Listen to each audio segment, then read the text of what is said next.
ఇంకో మహిళ అన్నారు, ఆడవాళ్ళు 7 దాటిన తర్వాత ఎందుకు తిరుగుతున్నారు బయట కేబుల్ బ్రిడ్జ్ల పైన అని. అంటే మనకి ఇంకా స్వతంత్రం రాలేదా? అంటే బ్రిటిష్ వాళ్ళు మనకి స్వతంత్రం ఇచ్చారు కానీ మీరు మాత్రం వాళ్ళకి స్వతంత్రం లేదు, అంతేనా? అయితే శివాజీ గారు ఆడవాళ్ళని ఒక దేవతల అమ్మవారిలా చూస్తా అన్నారు. మరి ఆడవాళ్ళని దేవతలా చూస్తా అన్నప్పుడు అసభ్యంగా వాళ్ళ మీద చేతులు వేసే వాళ్ళకి సందేశం వాళ్ళని వీళ్ళకి సందేశాలు ఇస్తారేంటి? అండ్ నా పేరు వాసు. 2 రోజులుగా శివాజీ గారు మాట్లాడిన విషయాల మీద న్యూస్ ఛానల్లో డిబేట్స్ జరుగుతున్నాయి. అయితే ఆయన మాట్లాడిన విషయాల మీద నాకు కూడా కొన్ని డౌట్స్ ఉన్నాయి. డౌట్స్ క్లారిఫై చేసుకోవడానికి ఈ వీడియో చేస్తున్నాను. అయితే శివాజీ గారు ఆడవాళ్ళని ఒక దేవతల అమ్మవారిలా చూస్తా అన్నారు. స్త్రీ అంటే ఒక మహాశక్తి, ఒక అమ్మవారిలాగానే అనుకుంటా. ఎందుకంటే ఒక దేవతల అమ్మవారిలా చూసినప్పుడు మనం కాళికాదేవిని పూజిస్తున్నాంగా. ఒకసారి పిక్కు పెడతా చూడండి. ఆ పిక్కులో కాళికాదేవి ఏ సందేశం ఇస్తున్నారు? ఆడవాళ్ళు ఎక్కడ ఉన్నా ఎలా ఉన్నా ఒక దేవతలో పూజించబడాలి, గౌరవించబడాలి. అంతేగాని వాళ్ళకి ఇష్టం లేకుండా టచ్ చేయాలని చెప్తే చేతిలో కలగే చూశారుగా, తెగిపడిద్ది అనమాట. అది ఆడవాళ్ళని దేవతలా చూడటం అంటే. మరి ఆడవాళ్ళని దేవతలా చూస్తా అన్నప్పుడు అసభ్యంగా వాళ్ళ మీద చేతులు వేసే వాళ్ళకి సందేశం వాళ్ళని వీళ్ళకి సందేశాలు ఇస్తారండి. అంటే మనకి భయం. ఎందుకంటే వాళ్ళ మెజారిటీ పీపుల్ ఎక్కువ ఉన్నారుగా, ఎక్కడ ఆపోజిట్ అయిపోతారేమో అని భయం, అంతేనా?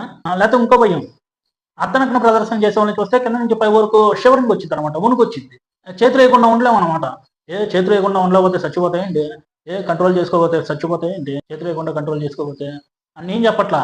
మన సంస్కృతి సంప్రదాయాల గురించి మాట్లాడుతున్నారు కదా, ఆ సంస్కృతి సంప్రదాయాల్లోనే ఉన్నాయి కామాన్ని కంట్రోల్ చేసుకోండి, బ్రహ్మచర్యం పాటించండి అని. అర్థమైందా? అబ్బే అలా కంట్రోల్ చేసుకోవడం మన వాళ్ళు కాదు కదా, మనకి చేత కాదు కదా. చేత కాకే ఎదుటి బ్లేమ్ చేసి ఏలు పెట్టి చూపిస్తాం. ఇది కూడా నేను చెప్పట్లా, స్వామి వివేకానంద గారు లాంటి పెద్ద పెద్ద మహానుభావులు చెప్పారు. మనకి చేత కానప్పుడే ఏదైనా ఎదుటి మీద ఫైర్ అవుతాం. ఇది కూడా నేను చెప్పట్లా, గొప్ప గొప్ప మహానుభావులు చెప్పారు. మనకి బ్రహ్మచర్యం పాటించడం చేత కాదు, మన వాళ్ళకి పద్ధతిగా ఉండండిరా అని చెప్పడం చేత కాదు, వాళ్ళని కంట్రోల్లో పెట్టడం చేత కాదు, ఇవన్నీ చేయడం చేత కాదు. కానీ పైకి సంస్కృతి సాంప్రదాయాలు పాటించండి అని మాత్రం చెప్పేస్తాం. ఎందుకంటే చెప్పడం చాలా ఈజీగా, చేయడం కష్టం. ఆ చేయడం చేత కాక ఎదుటిని బ్లేమ్ చేస్తూ ఉంటాం అనమాట.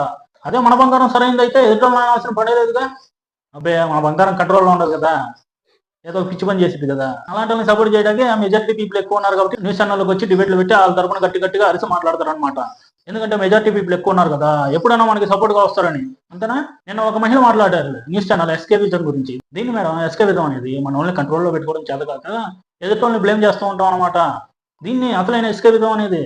మనకి చేత కాదు, ఎదుటి మీద పడిపోయి గట్టిగా అరిచేసి న్యూస్ ఛానల్లో డిబేట్లు పెట్టేస్తూ ఉంటాం. మెజారిటీ ఎక్కువ ఉందని, మనకి నోరు ఉందని గట్టిగా అరిచేస్తామని గట్టిగా అరిచి చెప్తే మీరు చెప్పే వాస్తవాలు అయిపోతాయండి. అలాగైతే నిక్కచ్చిగా నిజాలు మీకన్నా గట్టిగా అరిచి చెప్పేవాళ్ళు చాలా మంది ఉన్నారు. నిక్కచ్చి నిజాలు గట్టిగా అరిచి చెప్పి అవును ఇది కరెక్టే అని అందరి చేత అనిపించగలిగే వాళ్ళు చాలా మంది ఉన్నారు. అంతెందుకు, నోరున్న ప్రతి ఒక్కడు అరవగలడు. ఇంకో మహిళ అన్నారు, ఆడవాళ్ళు 7 దాటిన తర్వాత ఎందుకు తిరుగుతున్నారు బయట కేబుల్ బ్రిడ్జ్ల పైన అని. గాంధీజీ గారు చెప్పింది ఏంటి? ఆడది అర్ధరాత్రి స్వేచ్ఛగా తిరిగినప్పుడే స్వతంత్రం వచ్చింది అని. అంటే మనకి ఇంకా స్వతంత్రం రాలేదా? అంటే బ్రిటిష్ వాళ్ళు మనకి స్వతంత్రం ఇచ్చారు కానీ మీరు మాత్రం వాళ్ళకి స్వతంత్రం లేదు, అంతేనా? అంటే గాంధీజీ గారు చెప్పిన మాట విలువ లేనట్టేగా. ఫస్ట్ ఏమో కాళికాదేవి ఇచ్చిన సందేశానికి విలువ లేకుండా మాట్లాడారు. ఆ తర్వాత న్యూస్ ఛానల్లో డిబేట్లో ఏమో స్వామి వివేకానంద గారు ఇచ్చిన సందేశాలకు విలువ లేకుండా మాట్లాడారు. ఇంకో మహిళ ఏమో గాంధీజీ గారు ఇచ్చిన సందేశానికి విలువ లేకుండా మాట్లాడారు. అంటే వాళ్ళు మీకన్నా గొప్పోళ్ళు కదా, అంటే మీరే గొప్పోళ్ళ? వాళ్ళు ఇచ్చిన సందేశం తీసుకోవాలా, మీరు ఇచ్చిన సందేశం తీసుకోవాలా? సరే మీరు అంటున్నారు అర్ధనగ్న ప్రదర్శన చేసే వాళ్ళ వల్లే చాలా తప్పులు జరుగుతున్నాయి బయట అని. కానీ ఇప్పటివరకు జరిగిన అత్యాచారాలని అలాంటి వాళ్ళ మీద జరగలేదే. పద్ధతిగా చీర కట్టుకున్న వాళ్ళ మీద, పద్ధతిగా సాంప్రదాయాన్ని పాటిస్తూ బట్టలు వేసుకున్న వాళ్ళ మీద జరిగినాయి అత్యాచారాలని. దానికి ఏమంటారు?